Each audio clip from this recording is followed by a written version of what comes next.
I say then, I'm reading from the New King James, I think, walk in the Spirit, and you shall not fulfill the lusts of the flesh. Interesting statement. Now, you always are going to have the lusts of the flesh if you're not walking in the Spirit. This is like the law of gravity. If you're not, if you're not flying, then you're falling. So walking in the Spirit is something we should really learn how to do, because walking in the Spirit is capital S. So the translators are thinking this is walking in the Holy Spirit. How do you walk in the Holy Spirit? So beautiful. And if you do that, you won't fulfill the lust of the flesh, the appetites, the inclinations, the desires of the fallen nature. And what are those desires? Well, he says right here, the flesh lusts against the things of the Spirit. It has its own competing desire. And the Spirit, curiously enough, has its own competing desire against the flesh. These are contrary to one another, so that you do not do the things you wish. So Paul's acknowledging that you have a nature in you that wants to do the wrong thing. It's the fallen nature. And the only way that you can do that is to be led by the Spirit.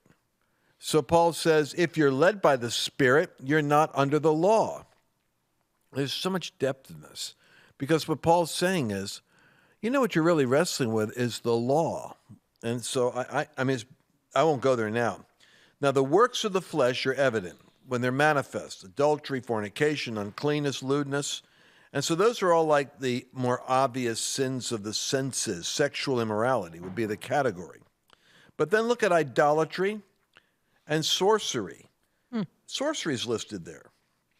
And sorcery is curious because that's witchcraft as a work of the flesh. It's a different source. It's a different sorcery. It's kind of like sorcery with witchcraft is when you're doing spells and incantations and working with demons, basically, in order to orchestrate demons into someone's life to do something. But if sorcery is a work of the flesh, it's that form of manipulation and control and psychological manipulation, which is done by the soul, not done by demon spirits, but done by the lower nature, flesh. Because all these are works of the flesh, not works of demons. So there is a sorcery that is done in the flesh. And it's a form of intimidation and manipulation and control. It's a form of witchcraft, which is a work of the flesh. Interesting, witchcraft is a work of the flesh, which is the inordinate desire to control and dominate, manipulate other people apart from their awareness. Hatred, contentions, jealousies, outbursts of wrath, selfish ambitions, dissensions, heresies, envy, murders, drunkenness, revelries, and the like. He just says, and the like. Basically, he's just making it, this isn't a definitive list. This is just Paul saying, you've all seen this behavior. This is the flesh, of which I tell you beforehand, just as I told you in time past, those who practice these things will not inherit the kingdom of God. Now, that's a scary statement, because what he's saying is, if this is dominant in your life, any of these, then is he saying you're not going to inherit the kingdom, you're not going to go to heaven? I mean, it sounds like what he's saying.